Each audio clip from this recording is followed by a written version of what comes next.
of Peter and of Paul. I want to share something secretive with you today. If you like, you can learn from it. If you like, you can wave it off. If you talk more than you hear, you will never be great.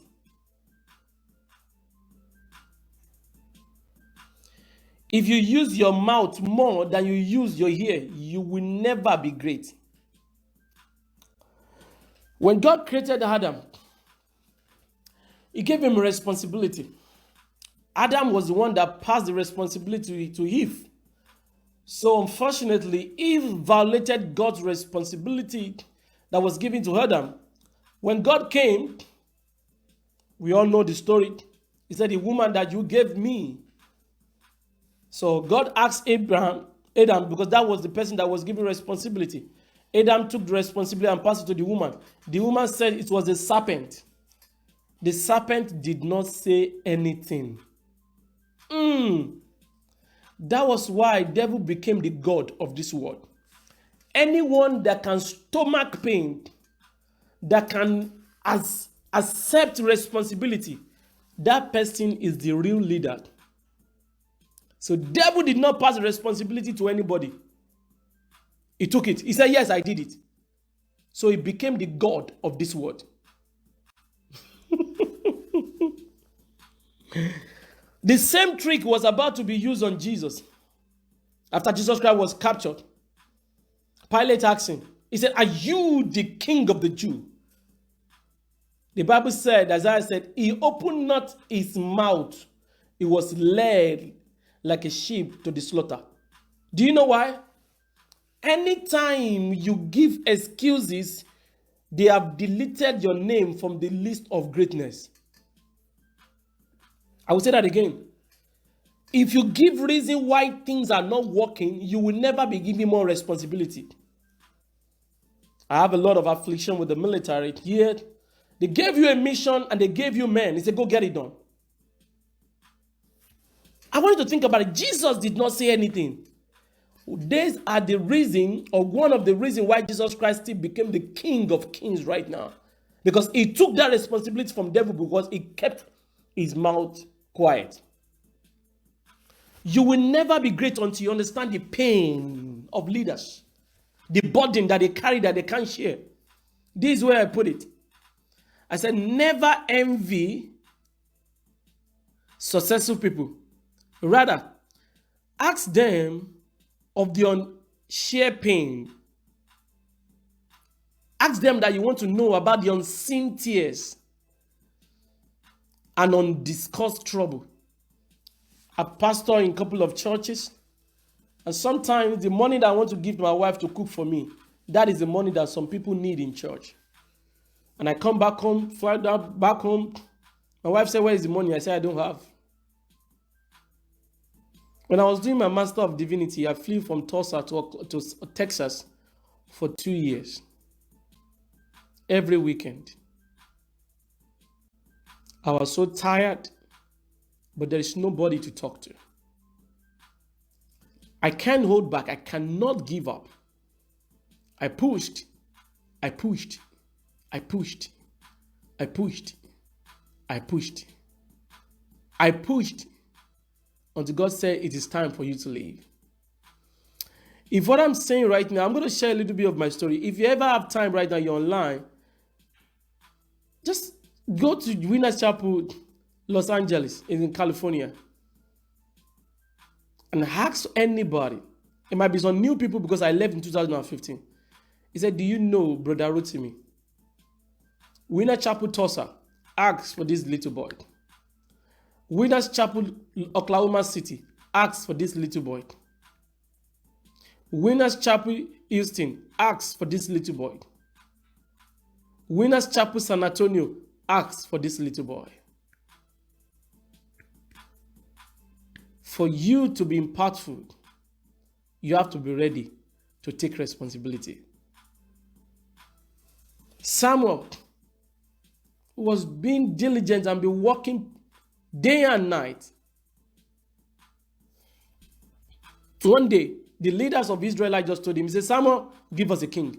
We are tired of your responsibility. Look at the pain in his eyes. You know, some people, I think TDJs do a lot of demonstration to something like that. People read Bible, they don't know the pains of the person. You can picture the day they studied that in him, it started vibrating. Because normally a son's supposed to be the person that will take ownership when he's about to transition. But the leader said, no, your son are not being good. We need a king. That means his lineage was cut off. In his pain, he started praying in 1 Samuel chapter 18. Chapter 8, sorry. And Saul was introduced in chapter 9. The pain of a leader. That is not enough. God compelled Peter to go to the house of Cornelius and go and preach there. God appeared. He gave him a trance, a vision. This guy was arguing with God. God compelled him. When this guy left to go and minister in the house of Cornelius, when he came back, the leaders of the early church started questioning him. The question is, who are you to believe? He said, no, Jewish don't eat with Gentiles. We can't do it. It's a taboo. But he told them, God told me. He said, which God? That's another thing that you need to know. Anytime you set out to do what God has told you, or what God has commanded you, or what God is commanding you, there will be opposition. And you know what happened? The opposition are not outside there. There are people inside. Your wife will question you. Your parents will say, what are you doing? Your children will be confused because they are respectful. They can't ask you. Where is the money, Daddy? We need it. We need it. It's a time that you keep quiet and you allow God to give you evidence of what he has told you to do. The pain in front of Samuel. The pain that goes through the heart of Peter. Having came back, eating with the unbelievers. You would think that's not enough until Paul showed up. He was beaten. He was jailed. Just for the sake of gospel. Yet believers, Christians, they confronted him. They hated him. They said, no, he's not a believer. They fought him. These are the pain of leader.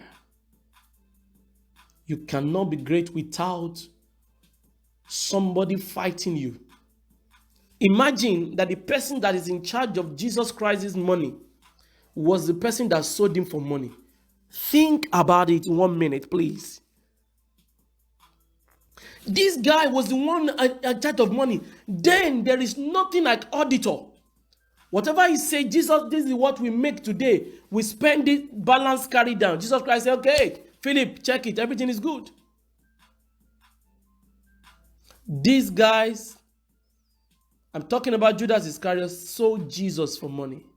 How do you think Jesus Christ will be feeling? He has been with him for 3 years, yet he sold him. Let me tell you something. There are pains that I can't share right now. But you know what happened? This is how Mike Moder said it. He said, you either have the pain of success or you have the pain of regret. You have to choose one. I want this thing to sink into your body, your soul, your mind. Let me give you a minute to think about it. Talk to life. I'll be right back to share the last spirit as we round up today.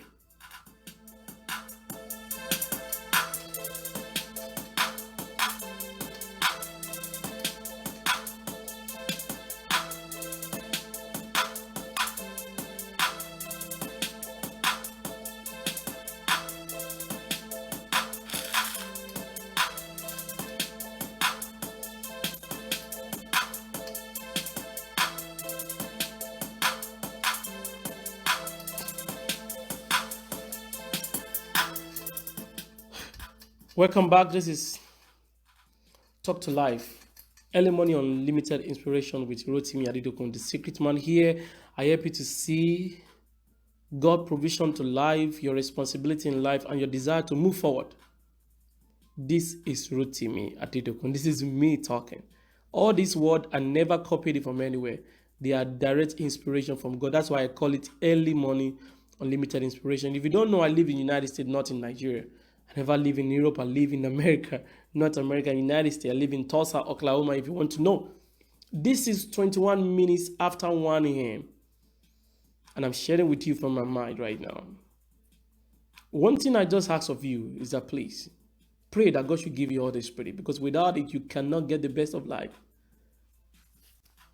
If you are just joining us, this is the part 2 of the Spirit, the 18th day of the month of June 2020. I've shared with you this morning the diligent spirit of Nehemiah, the boldness spirit of the 3 Hebrew boys, Meshach, Shadrach, and Abednego.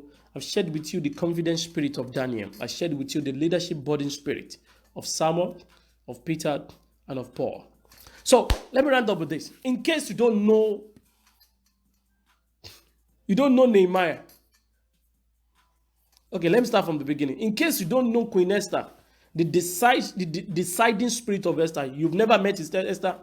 In case you don't know Moses, but you've read about the Red Sea, it doesn't matter.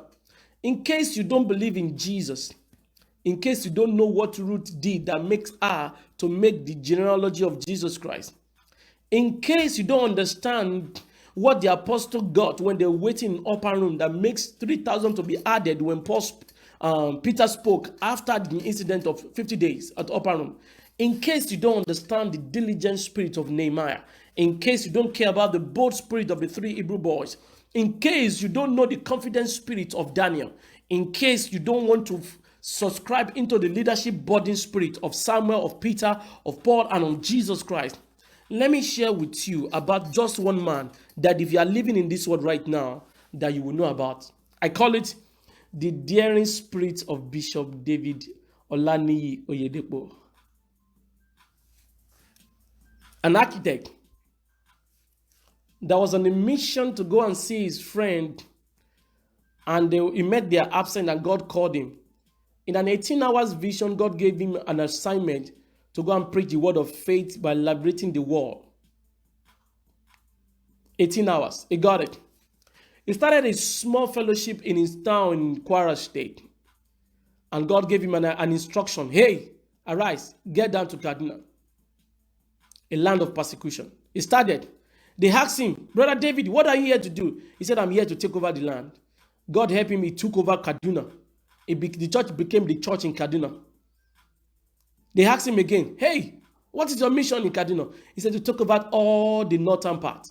Before we know it, Winners Chapel International spread across the northern part in Nigeria.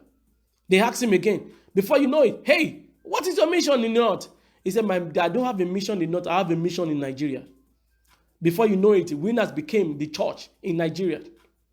And God instructed him, hey, arise, get down to Lagos and raise me up people. He got down to Lagos. From Lagos, he imparted on the entire Africa. And God instructed him, hey, move down to Water. When he got to Water, this is the place. And now, Water became the congregation of a winner. Everybody, you're speaking to me right now, you must have heard of Bishopdavidoyedepo. Every of his steps is a daring spirit. Daring spirit.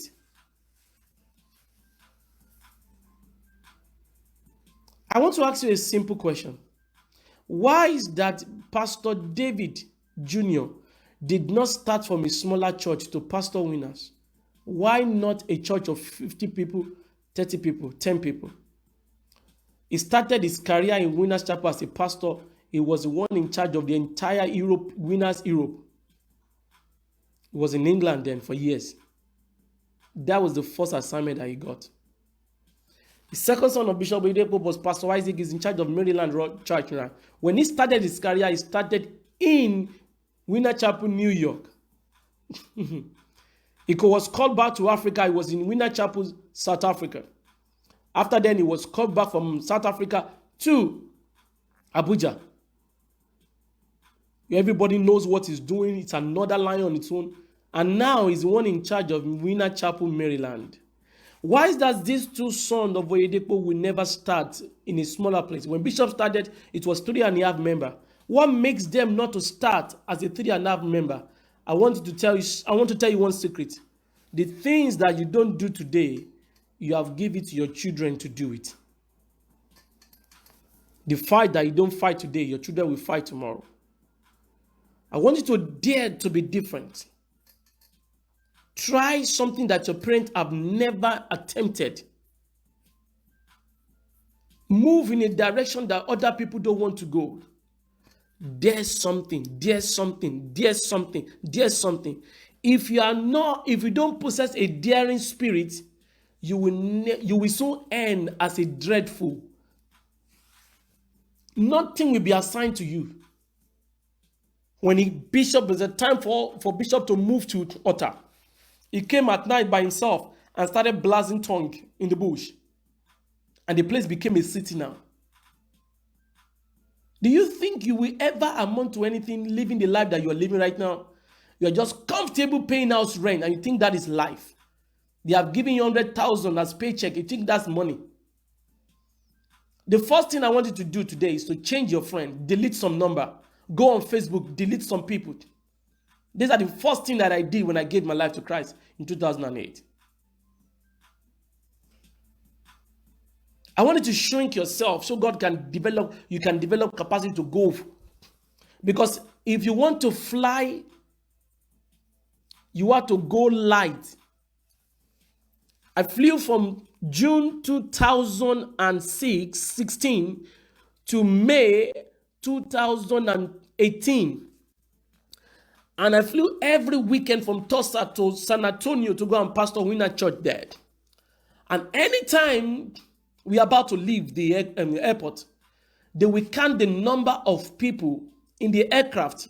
That will determine the number, the gauge of gas that they have to put in that aircraft. And I was asking, and one of the attendants told me this. He said, the weight of a plane will determine the fuel that they will put in it. Ah!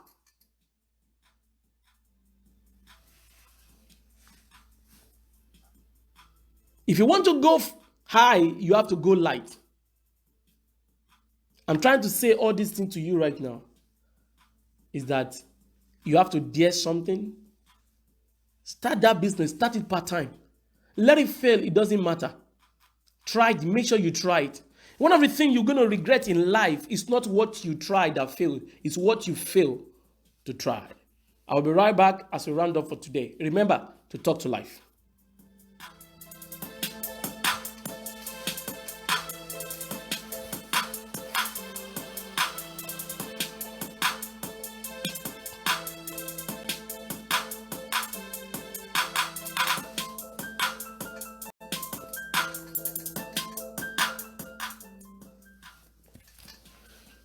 Thank you today for staying. I know it's a long teaching. I really have to do this. That's why I'm here. I'm here to be of support to you, to help you to see what are the things you can do and the things that you don't want to put your energy on.